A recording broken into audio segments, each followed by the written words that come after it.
Olá a todos, sejam bem-vindos ao Yeshua Podcast. Hoje estamos aqui os nossos 3 convidados de hoje para debater alguns temas.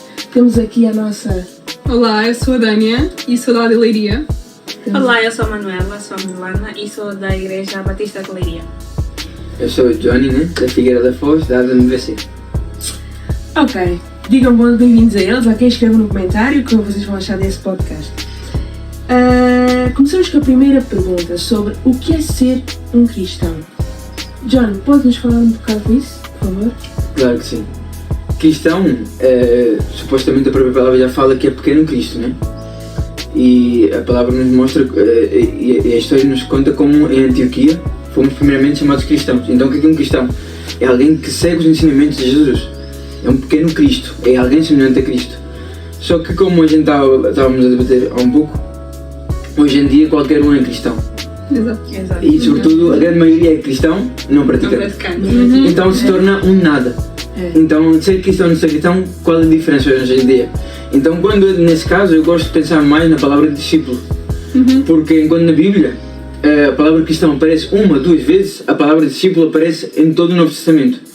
E eu, o outro dia, preparando uma pregação, né, eu estava a procurar significados de discípulo e apareceram-me 3 muito bons. Um era o aluno, basicamente, outro era aquele que segue uma doutrina, mas o terceiro é que mais me chamou a atenção, que foi o discípulo é aquele que continua a obra do seu mestre. E para mim foi muito bom, foi incrível nesse sentido. E então nós somos os discípulos de Cristo, aqueles que continuamos a obra que Ele começou. Então Ele é o cabeça, Ele é o início, né? E nós estamos aqui para continuar aquilo que Ele quer fazer. Então um cristão é aquele que faz as mesmas obras e continua aquilo que Jesus começou, que é a salvação de todo aquele que crê, né? Isso no ponto que o John disse, que atualmente muita gente acha-se cristão mesmo não sendo os não praticantes, por exemplo.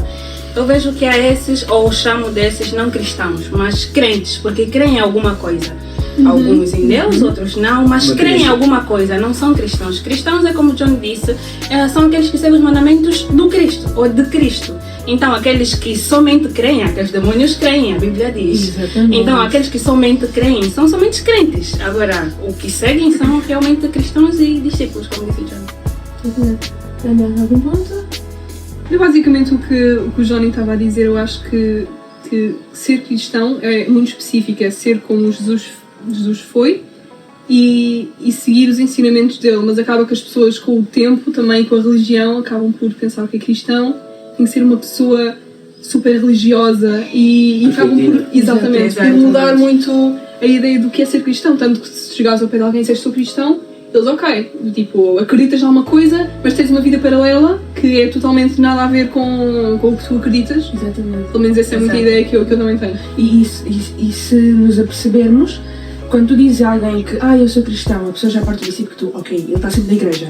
É aquela pessoa muito religiosa. É o perfeito. É o perfeito. Ou seja, tu não podes fazer isso, não é igreja. Exato. E pensam que a pessoa é como os fariseus, não é? Que são muito líderes religiosos. É aquele que vive de forma muito reta, justa, não é? Consoante as leis, quando na verdade o nosso coração não está completamente em Deus. É verdade. E pode-se dar o caso, pronto, sou cristão, como Jesus disse, ele veio para os doentes. Se eu estou na igreja, se eu estou em Cristo, é porque exatamente eu percebi que eu estou doente. Exatamente. Então tu não podes esperar de mim comportamentos de quem está totalmente curado, porque eu estou doente, em processo de cura. Então essa visão de que os cristãos são perfeitos não existe, estão a ser aperfeiçoados, mas não são perfeitos, porque são doentes à busca de alguém que o cure, que é Cristo, que é Deus. Então essa visão... E falando neste tema já nos leva para a segunda pergunta, que é como um cristão deve se apresentar na sociedade. Quais são os comportamentos que um verdadeiro cristão renascido de Cristo, não é, deve se apresentar na sociedade? É muito boa. Olha, isso lembra muito um versículo que eu gosto, que está em Mateus, que diz: e pelos seus frutos os conhecereis. Porque pensar no mesmo. Exato. Porque atualmente, como já dissemos no princípio, nos denominamos muitas das vezes cristãos. E como é que nós conseguimos discernir quem não é? Fazendo aquele julgamento que é válido pela Bíblia, não é aquele julgamento de condenação, porque só esse Deus pode, mas fazendo aquele julgamento para ter o discernimento. É, não é? E como é que nós vemos isso? É através dos frutos. É através dos frutos. Diz a Bíblia, você não vai esperar de uma laranjeira que dê um limão. Não pode. Então, tu não vais me dizer que eu sou cristão no meio de uma sociedade quando tu apresentas os frutos de quem não é. Então, para que sejamos destacados como cristãos numa sociedade, nós precisamos apresentar frutos bíblicos, frutos do Espírito Santo, frutos de quem realmente é cristão. Exatamente. Então, alguma palavra? Se costuma dizer que a quem muito é dado, muito é pedido, né? Então, nós temos Cristo. O que é que não pode ser pedido de nós? Então, nesse sentido, eu vejo que o cristão tem que se apresentar como solução. Eu estou numa sala de aula, eu sou a solução para os problemas. Não quero saber qual é o problema, não sei qual é a ordem, mas eu não sou um obstáculo, eu sou a solução. Porquê? Porque eu tenho a boa nova, eu carrego a boa nova. E nesse sentido, Jesus falou, vocês são a sal desta terra e a luz do mundo. Então, somos sal e luz. Então, nesse sentido, nós temos que afetar a sociedade, né? Como foi a pergunta, né? Como que se deve apresentar a sociedade? Sendo um melhor cidadão. Exato. Sendo um exemplo. Exato. E tendo em conta, porquê? Porquê que eu sou o melhor cidadão? Porquê que eu sou o melhor exemplo? Porque Jesus se entregou por mim. Porque eu tenho o melhor exemplo a seguir. E nesse sentido, a palavra diz que nós somos embaixadores de Cristo. Exatamente. Então, nesse sentido, onde eu estou, eu tenho que revelar Deus. Eu tenho que revelar o reino de Deus. É incrível o próprio sentido da embaixada. Por exemplo, a embaixada dos Estados Unidos aqui em Portugal. Quem impera, a lei que impera nessa embaixada é a lei estadunidense, não é a portuguesa. Então, um polícia ou qualquer militar que queira ir lá e fazer sua vontade por em cima da lei é perigo de guerra. É uma ameaça, literalmente. Então, nesse sentido, onde eu estou como embaixador, eu estabeleço as leis do reino. Onde governa o amor, onde governa a compaixão, onde governa a misericórdia, onde eu, como a palavra diz, eu já não olho às pessoas segundo a carne, mas segundo o Espírito. Então, eu quero os bens das pessoas. Então, se há algum problema, eu quero ser a solução. Nesse sentido, como cristão. E acho que as pessoas também estão muito cansadas de ouvirem falar e não ter ações. Então, isso. Exatamente. Então tu tens que agir como Jesus agia, com amor. E também sinto também há muito aquela ideia que o cristão, sendo também religioso, há sempre aquela ideia que ele não ama as pessoas, ele não ama o homossexual, ele não ama o muçulmano, ele não ama. É verdade. Enquanto não é verdade, nós temos que amar. E há sempre aquilo que vem colado à ideia de cristão, que é julgador, o que é totalmente o contrário do que Jesus fala sobre.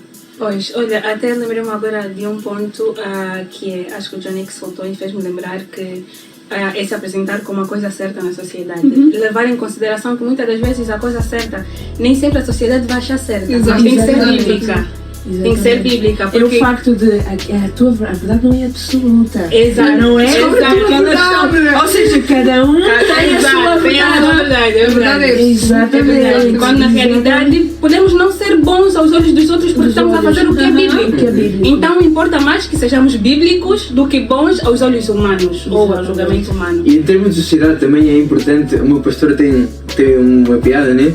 Que ele costuma dizer: se todos os cristãos da nossa igreja ofertassem a mesma quantidade que tu, onde é que estaria a nossa igreja?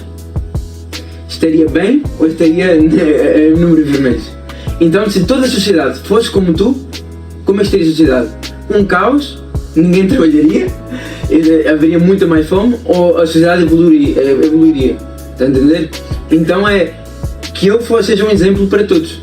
Pelo menos, mas em cada coisa que eu faço. Eu sou carpinteiro, então vou ser um carpinteiro para a glória de Deus. Exatamente. Então Deus vai ser glorificado na minha profissão.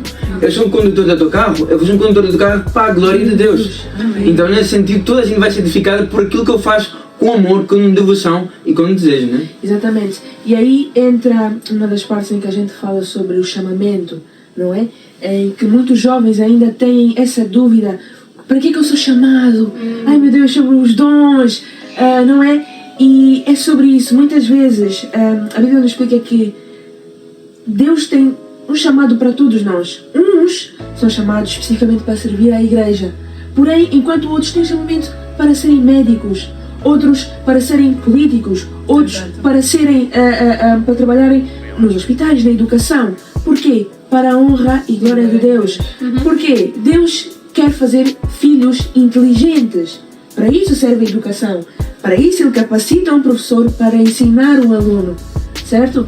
O Deus que a gente serve é um Deus de saúde, um Deus que dá vida. Por isso ele capacita os médicos. E hoje em dia os jovens têm muita dificuldade em perceber sobre o chamamento. Parece que não sou cristão o suficiente. Exatamente. Se eu for professor, não vou desenvolver o meu chamado. Não vou, quando na verdade só 5% dos cristãos é que são chamados para dentro da igreja. 95% é para fora. Para fora.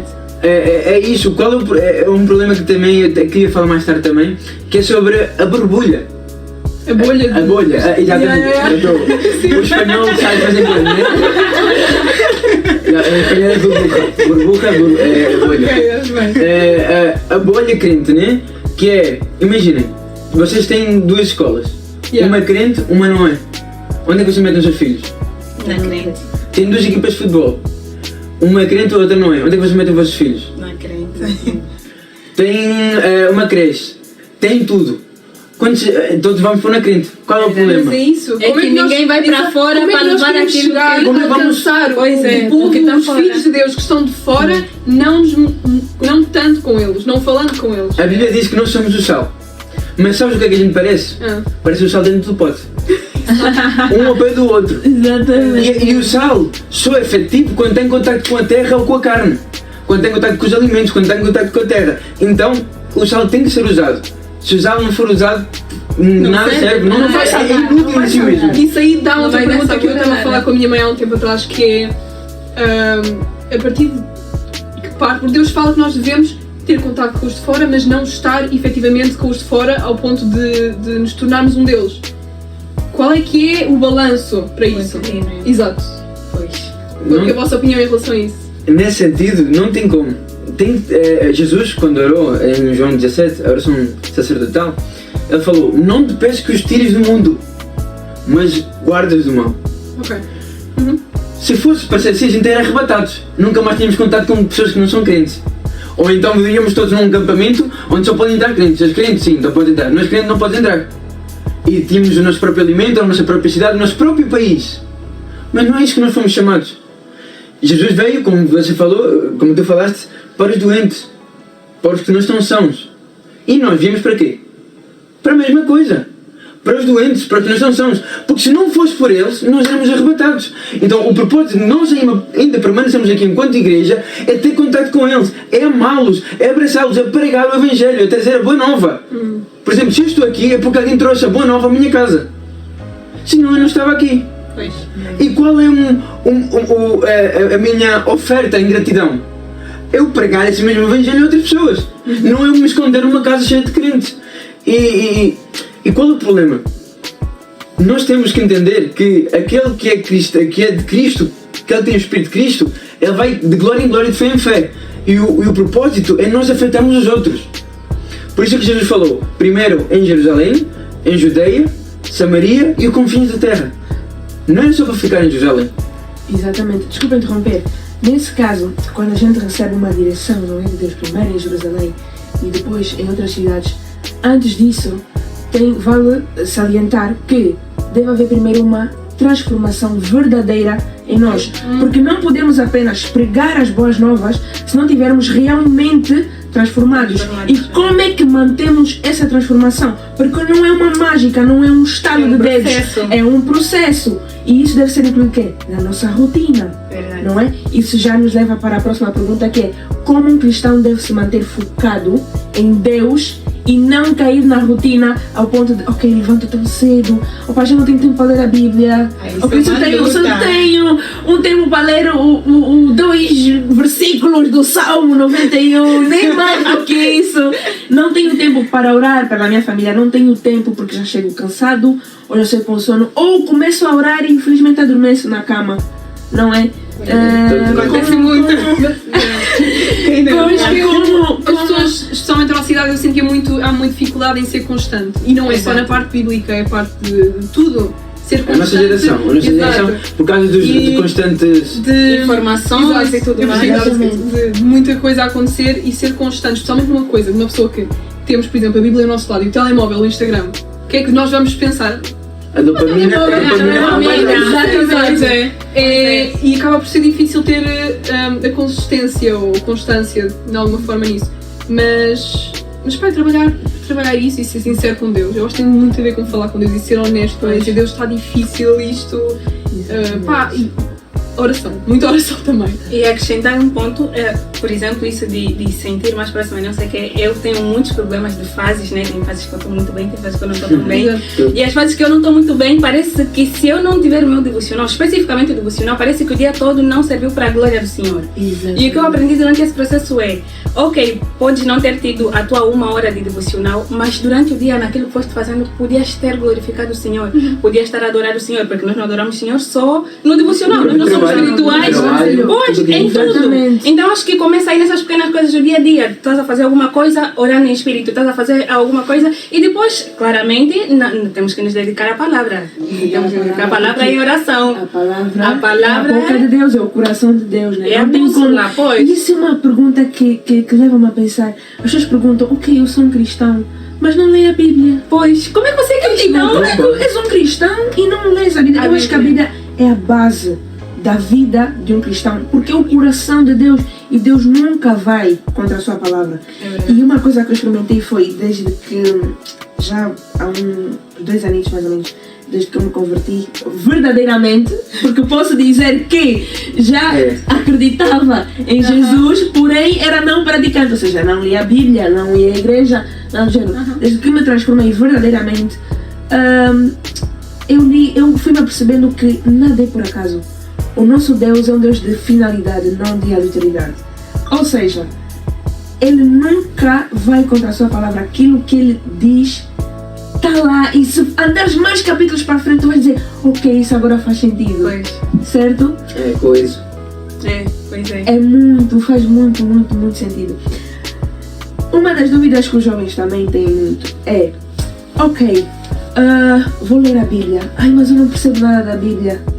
Ai, a Bíblia é muito difícil de compreender, tem uma linguagem muito difícil. Eu sou um novo convertido. Ele diz, eu sou um novo convertido. O que é que eu devo fazer agora? Eu não percebo ainda muito bem da Bíblia. Preciso que alguém me ajude. Devo ir mais vezes à igreja. Devo ir ao estudo bíblico. O que é que tem a dizer sobre isso? John, queres começar? Não, podes começar. Então, eu acho que, pelo menos para mim, quando eu comecei a ler a Bíblia, eu comecei pelo Gênesis. E foi o maior erro, porque eu entrei e começam a falar de coisas que é muito histórico, tu tens de saber muita teologia para começares a ler assim no início. Então eu desisti logo e fiquei... Para fazer sentido, né? Fiquei na boa, fiquei tipo meio ano sem ler a Bíblia e depois comecei a ler o Novo Testamento. E foi aí que Provérbios e que eu comecei a perceber que, ok, eu consigo de uma forma mais fácil perceber o que está aqui escrito com a minha vida. E agora estou a tentar, ainda estou a ler o Novo Testamento, estou a ver se acabo para começar a ler o Velho Testamento. Pá, e para mim eu percebo que até para mim vai ser um bocadinho difícil, mesmo já estando a perceber um bocadinho de pronto, como é que é a Bíblia e tendo lido algumas coisas do Antigo Testamento. Pá, ler tudo vai ser difícil porque há coisas que tu vês que estão escritas que... É preciso. Não, são coisas que ficas tipo, o que é isto? E houve uma coisa que eu li, acho que nem sei se foi no Velho, se foi no Novo Testamento, que eu fiquei chocada, eu fiquei a bater naquele versículo durante semanas. Quer dizer, na Bíblia, na igreja, as mulheres devem ficar caladas. E quando acabar o culto, devem ir para casa e falar com os seus maridos. Fiquei, ok, isto é um versículo assim... muito específico e fiquei a bater naquele versículo. Deus, o que é que estás a querer dizer com isto? Porquê que as mulheres têm que fazer isto? E depois, se for dizer isto a alguém, por exemplo, uma feminista ou alguém na sociedade hoje em dia, é uma coisa que vai ser o fim do mundo. Nem precisa falar isso. Nem precisa falar isso. Eles já estão doidas já para nos comer, né? E eu fico tipo, há coisas que, justamente no Antigo Testamento, é complicado de entender, não é? Então eu tento fazer o estudo do Antigo Testamento com amigos, não é? Para pelo menos ter mais do que uma cabeça a pensar. E é essa a dica também que eu dou. E mais experientes também. Começar pelo Novo Testamento, depois ir para o Antigo Testamento, ir com amigos e também uma boa tradução da Bíblia. Tem que procurar uma versão que tenha uma linguagem que perceba melhor. Exatamente. Pois. E no início também, se calhar vamos ter a necessidade de realmente ter alguém que nos explique as coisas. É o famoso leite, né? Que começamos a tomar no início até começar a produzir ou começar a consumir os alimentos sólidos. Precisamos realmente que alguém no princípio nos ajude, nos explique, nos ensine, até começarmos a caminhar, então. Eu acho muito importante também. Basicamente, ok, tu hoje criste, esta semana criste, alguém te pregou o Evangelho e tu entendeste que Jesus realmente é Deus, que Jesus se entregou na cruz de Calvário por ti. Então os primeiros passos são logo os 2 batismos, tanto um nas águas quanto espiritualmente, né? Na Bíblia, quase sempre, sobretudo em Atos dos Apóstolos, é sempre falado. Primeiro era o da água e depois eram os assim, constante. E até contrário, já aconteceu também. Aliás, o meu testemunho eu fui primeiro batizado pelo Espírito e depois fui passado pelas águas. Então não há uma regra, mas sempre estão acompanhados uns dos outros, ok? Esses dois batismos depois começar nas disciplinas espirituais, que a gente está a falar, né? Que é Bíblia, oração, jejum, são práticas cristãs que todo cristão que é cristão tem que ter, que é para amadurecer e crescer. Mas lá está, tudo isso para mim deve ser acompanhado de um discipulado. Nós temos perdido muito esse elo de discipulado. Exatamente. E nós como igreja, sobretudo aqui em Portugal, temos que recuperar isso. Porquê? Porque nós temos, sobretudo agora vou falar em Europa, ok? A Europa tem um pequeno problema, que é Deus é o Deus dos nossos pais, Deus é pai, Deus não é avô. Ou seja, Deus é pai. Qual é o nosso problema? É que era Deus dos nossos pais, mas não era o nosso Deus. E os nossos pais não souberam transportar isso para nós. Então foi uma falta de discipulado. E agora que nós estamos a querer, ok, Deus é nosso pai, mas estamos perdidos na mesma. Os nossos pais muitas vezes, embora com bom desejo, não sabem nos guiar. Então a gente precisa ser intencionado nesse aspecto. De alguém que nos guie, de alguém que nos aconselhe, de alguém com quem a gente possa desabafar, mas que seja também alguém mais avançado espiritualmente. Exatamente. Isso nos leva para a pergunta do facto qual é o papel da igreja, não é? Nós como igreja em Cristo, o nosso dever, não é? Apesar de não sermos perfeitos, não é? Porém, já temos uma certa experiência com Deus, já conhecemos um pouco mais da palavra. O nosso dever é que é ensinar aos outros, não é? O básico, porque digamos que existem leis espirituais que devem ser seguidas. E as pessoas devem dizer, ok, viver com Cristo, não podes fazer isso, não podes fazer aquilo. Muitas regras. É muitas regras. E por isso devo contextualizar isso, dizendo que vamos para a nossa sexta pergunta, ok? Quer dizer que uma das maiores distorções que há é o relativismo, ok? Que muitas vezes é pregado nas escolas, não é? Em filosofia, em disciplinas desse género, que tentam passar a ideia, como nós já tínhamos falado, de que não existe verdades absolutas, de que o que é errado para ti pode ser certo para mim, não é? E nós com Deus não, nós sabemos que aquela lei que Deus estabeleceu, não é? Daquilo que é certo, daquilo que é o correto aos olhos de Deus, porém não é o correto, não é? Aos olhos do homem, certo? Exato. Não é? Dânia, por favor. Não é Dânia. É Manuela. Manuela, desculpa. Olha, estou a Boa. Manuela.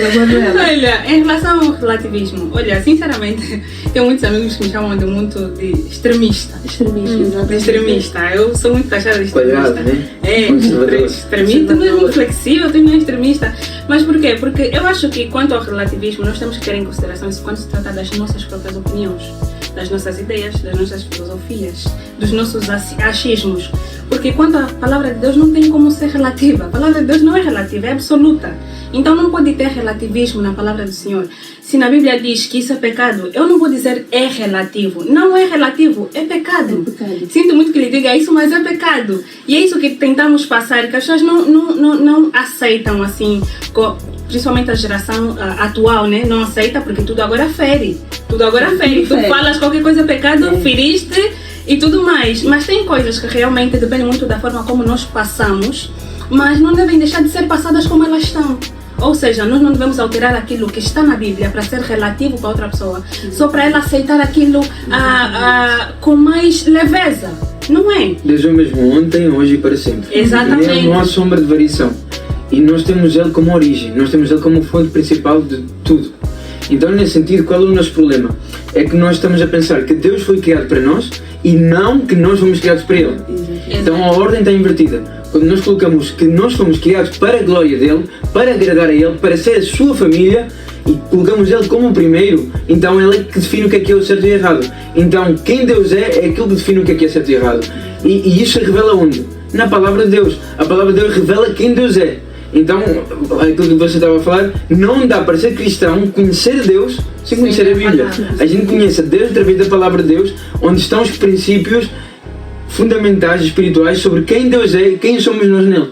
Então é isso que nos guia, basicamente. Porque ler a Bíblia é basicamente ouvir Deus, conhecer Deus. E eu não tenho como me tornar íntima a alguém se eu não ter esse relacionamento com a pessoa. Se eu não ouvir a pessoa constantemente, como é que eu vou identificar que a voz é daquela pessoa? Como é que eu vou saber que aquelas características é daquela pessoa? Se eu não me relaciono com a pessoa, se eu não tenho esse contato íntimo, diário com a pessoa, não tem como. Eu não vou conhecer a Dania. Se não tivermos conhecimento, tipo, se não tivermos relacionamento, se me disserem, Dani é assim, se eu não conheço, eu vou acreditar, é assim, porque eu não conheço. Então não tem como termos um relacionamento com Deus se não for através da palavra. Porque através da palavra nós vamos saber quem Deus é. E quando tiverem a nos ensinar o evangelho errado, nós vamos dizer, não, esse não é o Deus que eu conheço da palavra. Porque Deus você lê. Deus responde através da palavra. Exatamente. Então, isso me faz lembrar um versículo que está lá em Salomão, em que diz que quando ouvires a voz do Senhor, não se mostrem duros de coração, não é? Porque muitas vezes também é sobre isso. Tu ouves a voz do Senhor, tu já conheces a voz do Senhor e Ele te diz, ok, isso não me agrada, não é? Ou o contrário, isto aqui me agrada. E o teu coração ainda se mostra duro ao ouvir a voz do Senhor. É necessário quebrantar os nossos corações aos pés do Senhor, ok? Isso, e essa questão ao facto de falarmos sobre o pecado, não é? Hoje em dia, esse tema de verdades, que não existe verdades absolutas, não é? Nos leva a pensar que existe um pecado pequeno e um pecado maior, não é? A mentira é só um pecado de nada, isso não é um pecadinho, não é considerado nem pecado, não é? Enquanto que, ai meu Deus, como é que eu, por exemplo, dizem que eu sou homossexual é pecado, quando o outro que mata não, já é mais bem recebido supostamente do que eu que sou homossexual e sou completamente julgado, ou eu que tenho relações sexuais antes do tempo, não é? Entramos para o tema da próxima pergunta que é a banalização da sexualidade, ou seja, um tema que ainda é hoje considerado um tabu, porém é um tabu quando é falado algo que não agrada aos homens, certo? Porque se vir aqui alguém dizer que podes ter relações sexuais com o teu marido antes do tempo, não é? É normal, é aplaudido, certo? Porém, se falarmos aquilo que está escrito na palavra, é completamente julgado, certo? Daniel, podes falar um pouco sobre isso? Começou agora. Então, eu acho que as pessoas têm a ideia que Deus é um Deus que julga e Deus é um Deus que não quer que tu tenhas sexo antes do casamento, porque Ele é um Deus que não quer que tu sejas feliz e que estejas bem. Mas nós temos, primeiro que tudo, antes de ser uma regra, nós temos que perceber o background de Deus ter escolhido ou ter decidido dizer que Deus está por trás da regra, né? Exatamente. E é por isso que eu também tive muito tempo, lembro no início de eu me ter tornado cristã, eu tinha muitas dúvidas de porquê que Deus tem determinadas regras. E tu tens de começar a perceber o coração de Deus por detrás das regras. Isso. Exato. O sexo antes do casamento, eu percebo que as pessoas veem o sexo como é só sexo, mas é algo que te une com a pessoa. Algo espiritual até. Exato, é algo que em muitos aspectos é mau. E porquê que não guardas esse ato especial para a pessoa que tu vais casar? Também porque filhos, quem sabe, terem filhos depois de um casamento, está a perceber? Estou a fazer sentido. Ok, basicamente é isso, é uma coisa muito especial e é algo que eu também ainda peço muito a Deus que me dê mais respostas de porquê. De algumas regras. Eu vejo sempre em todas as regras de Deus, apesar de que somos bem resistentes a aceitar algumas, como um ato de amor. Porque eu prefiro olhar tipo um ato de amor, por quê? Porque eu depois olho para a consequência daquele ato. Tipo, se eu fizer aquilo, qual será a consequência? Então eu vejo que é um ato de amor de Deus. Tipo, não faça isso, não é porque, eu sou Deus e... não faça isso porque vai ter consequência. Eu não quero que vivas. E porque Deus pai, quer que nós tem aquele cuidado de pai, eu não quero que faça isso porque vai ter essa consequência. Então, tipo, o sexo antes do casamento, ou pronto, fornicação, como ele é chamado, tem consequências, tem doenças, tem filhos indesejados que depois nos levam a outros atos, como tirar a criança, infelizmente. Então, tem muitas consequências, fora as coisas espirituais que carregamos porque nos unimos. Isso não acontece só carnalmente, acontece também espiritualmente. Então, tem muitas consequências. Por isso Deus, como um pai amoroso, nos previne disso e diz, olha, não façam antes que se unam com alguém maritalmente. Exatamente. O meu pai dizia-me uma frase quando era pequeno que eu não entendia. E depois, quando fiquei mais velho, eu entendi muito. Que o meu pai era muito sobreprotetor e não me deixava ir às visitas de tudo. Toda a gente ia e eu não ia, eu ficava em casa e ficava enervado. Aí ele disse-me, filho, eu prefiro que chores tu agora do que eu te chorar. Prefiro que chores tu do que eu chorar. Eu não entendia quando era criança e depois cheguei a entender, porque os perigos que poderiam acontecer, né? As consequências que poderiam existir de eu ir e não chorar, o iriam fazer chorar a ele. Ia ser muito mais grave do que o meu choro de infantil. Então muitas vezes as nossas queixas para com Deus são infantis. Exatamente. Quando Deus vê o plano por completo, vê o antes, depois e as consequências de todas as ações, e ele diz, não, realmente eu prefiro que tu chores, eu prefiro que tu não entendas, eu prefiro que tu até aches que eu não gosto de ti e que eu não te amo, mas é melhor para ti. Verdade. E muitas vezes nós pedimos uma coisa a Deus e Ele faz exatamente o contrário daquilo que nós pedimos. Por amor a nós, né? Não é? E é aquela coisa, meu Deus, porquê? E tudo sempre é o porquê e o choro do porquê. E pedimos uma coisa e Deus faz completamente o contrário. Mas é a resposta para isso. Preste atenção forte. Deus é Pai. Ok? Deus é um Pai amoroso. E as pessoas têm que ter consciência que Deus é um Deus que Ele já sabe o futuro. Ele já sabe o que é que tu vais vestir amanhã. Ele já sabe qual é o emprego que tu vais ter amanhã. Ele já sabe o que é que tu passaste quando tu eras bebê e eras recém-nascido e tu não te lembras. Ele já sabe. Ele sabe o dia que a tua mãe vai estar contigo, vai te levar a passear. Deus sabe tudo. E é sobre isso que as pessoas têm que ter consciência. E é a base da vida de um cristão, que nos leva a ter um relacionamento absoluto com Deus. Confiança. É o confiar, exatamente. Confiar. A fé é sobre isso. Confiar sem ver. Muitas vezes tu dizes, ai meu Deus, eu tenho que sentir. Não tens que sentir nada. Não vais sentir sempre. Exato. Não vais sentir. A pessoa pensa que vais à igreja no domingo, tens que sentir. Tem que arrepiar, tem que chorar. Tens que chorar, tens que... E não é sempre assim. Vai haver momentos em que vais te sentir frio. Porém, a promessa de Deus para nós na Bíblia é: eu estarei convosco. Amém. Certo? Então, é a base de confiar, mesmo sem ver e mesmo sem sentir. Isso nos leva a um relacionamento absoluto com Deus. Quando eu digo absoluto, é aquele relacionamento profundo. Porém, para isso, também temos algumas dicas, certo? Manuela, por favor. Antes de dar a dica, né? Eu lembrei disso que tu disseste que muitas das emoções tem que chorar, tem que sentir e não sei o quê. Porque muitas das vezes nós achamos que só estamos a ser espiritual se sentirmos humanamente, carnalmente, vou dizer assim, né? Achamos que só somos espirituais se arrepiar, se chorar, se emocionar. E nos esquecemos que as nossas emoções são muito inconstantes. E Deus não é inconstante. Deus é constante. Se o nosso relacionamento com Deus fosse movido pelas nossas emoções, pelos nossos sentimentos, seríamos, já somos muitos, né? Inconstantes. Por quê? Porque as nossas emoções variam a todo o tempo. Exatamente. Hoje eu estou triste, eu não vou orar porque eu estou triste. Exatamente. Hoje eu estou alegre, vou orar porque eu estou alegre. E eu lembro que uma vez, houve uma época, foi na pandemia, que eu me questionava, eu estava a sentir que eu estava fria, né? Tipo, não sentia os arrepios, não chorava, porque, meu Deus! Alguma coisa está acontecendo.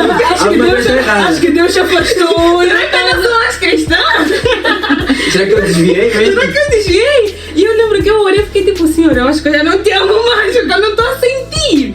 Fiquei tipo, Senhor, será que eu te amo? Eu não conseguia sentir, tipo, emocionalmente falando. Exatamente. Eu fiquei tipo, Senhor, será que eu não te amo? E eu lembro lembro que Deus me levou no versículo que ele diz: aquele que ama a Deus obedece os seus mandamentos. E ele me disse: olha, tu me amas, não é porque você não sente, não é porque você sente, não tem a ver com as tuas emoções, com os arrepios e choros, é se me obedeceres. Então, por mais que não sintas emocionalmente, se fizeres aquilo que a palavra diz, tu amas, então tu segues, tá vendo? Então eu pensei, lembrei disto porque tu disseste das emoções, porque nos enganamos muito com isso, muito, só achamos que o culto foi bom porque choraram, porque não sei o que, né? Quando na realidade é aqui, é o coração.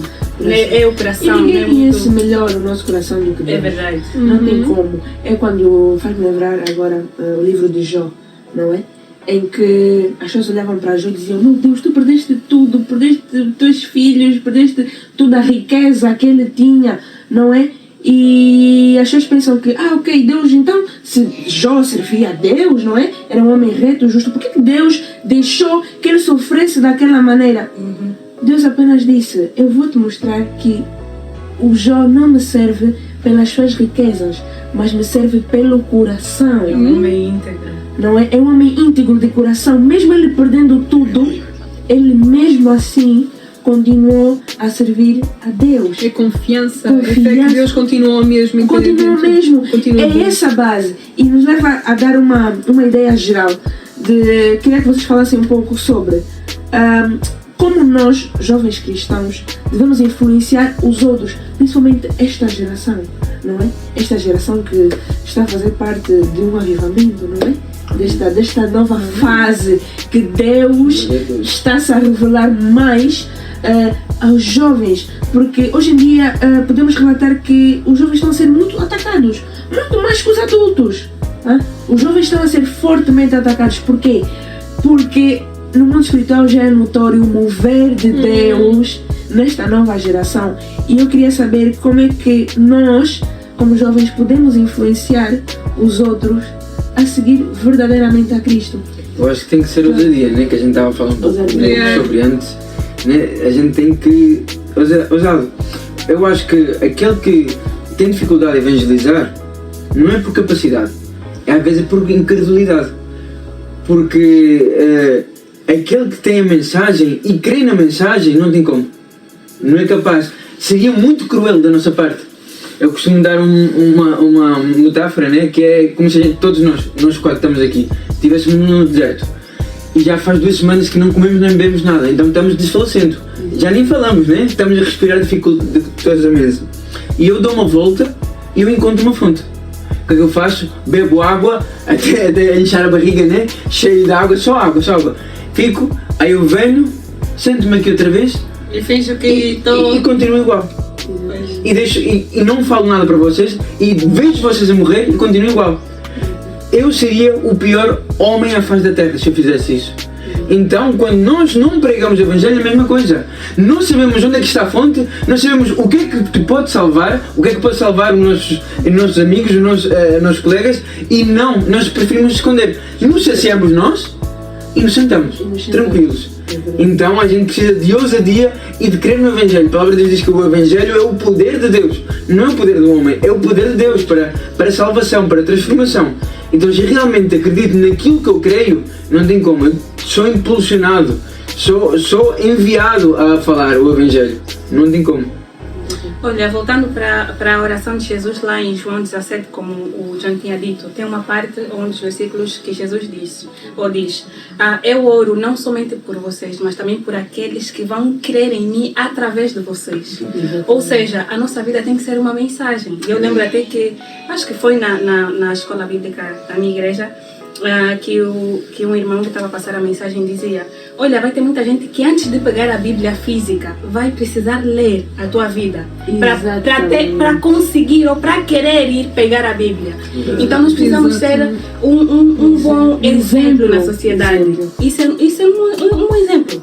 E ser um bom exemplo é o quê? Fazer o que a Bíblia diz, porque não é ser um bom exemplo para agradar, porque até me lembra daquela história daquele rei aquele primeiro rei depois de ter ficado muito tempo sem rei, que eu lembro que foram numa guerra e Deus disse para não pegarem bens e animais e não sei o que, e ele não esperou, acho que não esperou Elias ou algo do gênero para orar antes e ele foi na guerra, consagrou tudo e pegaram bens.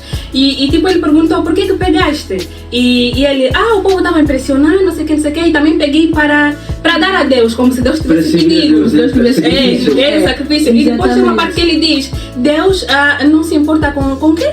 Melhor obedecer do que sacrificar. Então, quando penso nisso de ser um bom exemplo, não penso em agradar as pessoas. Porque, agradar as pessoas que não estão em Cristo é difícil. Porque você jamais vai agradar falando o que está na Bíblia. Só vais conseguir agradar se fazer o que elas querem. Ou seja, viver de acordo com o sistema desse mundo, rege nesse mundo. Então, é ser bíblico. Ser bíblico pode não ser agradável no princípio, mas nenhuma situação eles vão se lembrar, tinha alguém diferente naquele lugar. Conheço alguém diferente naquele lugar. Uma coisa importante que eu queria falar é a importância de como eles podem não gostar da nossa mensagem, mas têm que amar o resultado. Por exemplo, ninguém vai se agradar de quando eu falo, olha, tens que perdoar. A Bíblia fala que temos que perdoar uns aos outros. Mas vamos ser sinceros, quem é que não gosta de ser perdoado? Né? Nós pregamos, olha, tens que ser generoso, tens que ofertar, tens que ser, melhor é dar do que receber. Mas as pessoas não vão gostar. Mas quem é que não gosta de receber? Quando alguém te dá alguma coisa, paga um café, qualquer coisa simples. Então, nesse sentido, eles não vão gostar da nossa mensagem, mas vão amar o resultado. Então, as pessoas têm que receber uma mensagem que vai contra, porque o Evangelho é confronto. O Evangelho é confronto à carne, confronto ao desejo pecaminoso. Então eles vão odiar, mas eles vão amar. Receber um abraço, receber o amor, receber o carinho do Espírito Santo através da tua pessoa. Então é isso, podem odiar a tua mensagem, mas não te podem odiar a ti pelo teu viver, né? Porque nós estamos a viver a mensagem. Exatamente. Daniel? Falaram tudo. Exatamente. Bom, então encerramos o nosso primeiro capítulo do podcast de hoje. Deixem nos comentários, ok? Vamos também deixar aqui o hashtag de cada Instagram, de cada um de nós, para que vocês possam nos acompanhar melhor, ok? E compartilhem muito para que esta mensagem alcance milhares de vidas, não é? Aquela mensagem que Deus tocar no teu coração para enviar para aquela pessoa, envia. Muito obrigado, Dânia, Manuela e John. Obrigada, nós. Okay? Obrigada.